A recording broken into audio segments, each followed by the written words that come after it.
20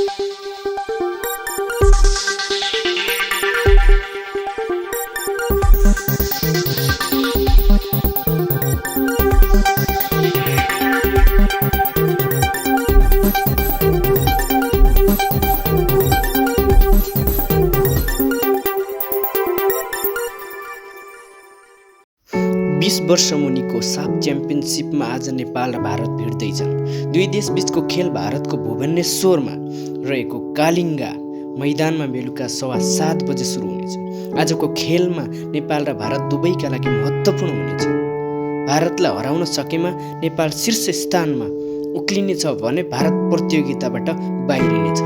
नेपालले जितेमा नेपाल र बङ्गलादेश फाइनलमा पुग्नेछ। फाइनल खेल भने शुक्रबार हुनेछ। अगाडिका खेलमा नेपालले मालदिप्सलाई 4-0 गोल अन्तरले पराजित गरेको थियो भने श्रीलङ्कालाई 3-0 गोल अन्तरले पराजित गरेको थियो। पछिल्लो समय नेपालले भारतलाई कुनै पनि खेलमा हराउन सकेको छैन। आजको खेलमा नेपाल र नेपालीका लागि एउटा प्रतिष्ठाको लडाईँ हुनेछ र खेल नेपाली समयअनुसार बेलुका 7:15 बजे हुनेछ।